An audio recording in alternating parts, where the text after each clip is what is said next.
www.rcpc.co, visión noticiosa y la reflexión del día.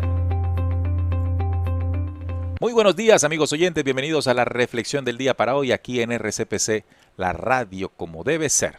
Todos los días compartiendo esta reflexión, ahora con el contenido del mensaje de Jesús el Cristo.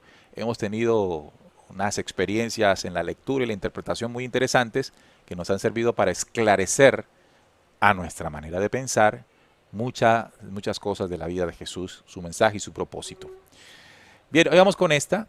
Vamos a leer esta cita. Está en Mateo 24, del 1 al 5, del 1 al 3 más o menos. Dice lo siguiente. Cuando Jesús salió del templo y se iba, se acercaron sus discípulos para mostrarle los edificios del templo. O sea, toda la estructura de Israel en aquel entonces. Respondiendo, él les dijo, ¿veis todo esto?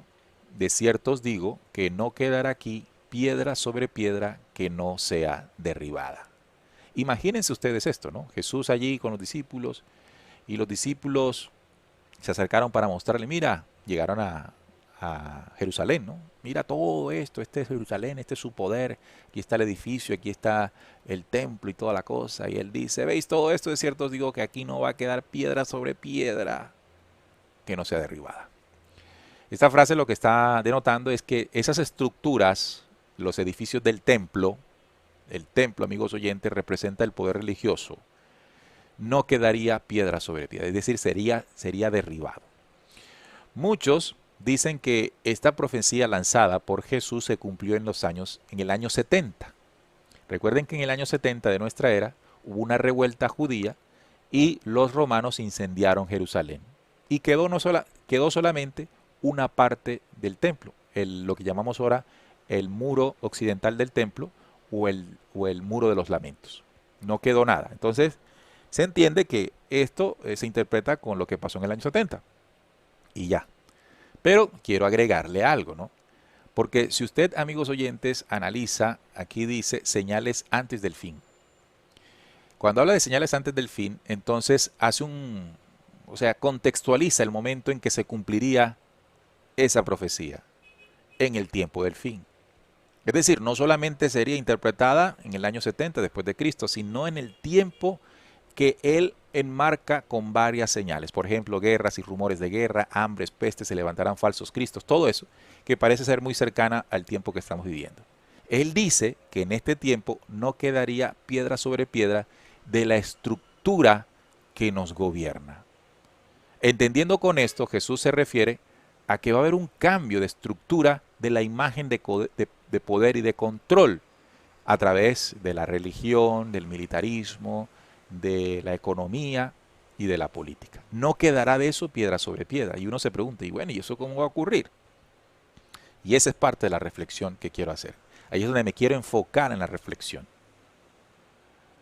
Tocando algo que también dijo Daniel 2:30 y pico, cuando habló de una imagen, de una gran imagen que había soñado Nabucodonosor, yo puedo unir a esto, esa profecía a esta, ¿no?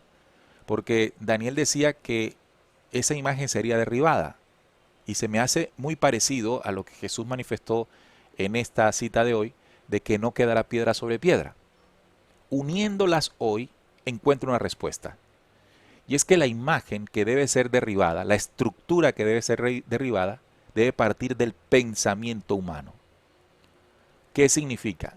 Que antes de que se produzcan cambios trascendentales en la vida de los seres humanos, primero tiene que ser derribada la estructura de pensamiento atrasada que éste tiene. Por ejemplo, cuando hablamos del poder religioso, entendemos que la humanidad tiene incrustada en su mente una percepción de Dios equivocada. Primero adorando un Dios falso, que sale de la mezcla de la tradición judía con el mensaje de Jesús. Adorando y creyendo que a través de templos, de iglesias, de curas y de todo esto, tiene la salvación. Para que haya una transformación, esa imagen, ese pensamiento, esa creencia tiene que ser derribada, aplicando el término que utilizó Jesús, que no quede piedra sobre piedra que no sea derribada. En nuestro pensamiento tiene que haber un derrumbe total de aquellos pilares que constituyeron una gran mentira en la humanidad. Porque nosotros no podemos pedir que desde las estrellas o desde el mismo Dios destruyan todo esto que está alrededor de nosotros, pero no sea derribado de nuestra mente. Porque ¿saben qué va a pasar? Luego nosotros volvemos a construir eso, porque es la imagen que tenemos de lo que creemos real. El tiempo de transformación exige, en primera instancia, un cambio de pensamiento. Y repito, se constituye de acuerdo al símbolo que expresó Jesús, que no quede piedra sobre piedra, que los pilares fantasiosos sobre los cuales se edificó una supuesta realidad o una supuesta verdad sean destronados por la potencia de la verdad. Y eso solamente podrá ocurrir en la medida en que usted busque la verdad y se libere de esas ataduras. Que usted, a través de un proceso de transformación interior, pueda ver y tener una lógica de pensamiento unida a su corazón que le permita intuir lo correcto y desechar lo incorrecto. Desechar la injusticia, desechar la corrupción, desechar el autoritarismo, que es el reflejo dentro del hombre de los poderes que le gobiernan. Derribe, que no quede piedra sobre piedra en usted de eso que creyó como verdad. Y ahí se cumple esa profecía hoy en tiempos de transformación. Es una propuesta interpretativa para todos ustedes, los oyentes fieles de la reflexión del día, invitándoles a que si les gustó la reflexión, por favor le dan un like y si no, pues le dan un dislike. Se suscriban y activen la campanilla de notificaciones. Mañana seguimos con más aquí en la reflexión del día. Un fuerte abrazo. A esta hora, escuchas por RCPC, Visión Noticiosa, la otra cara de las noticias.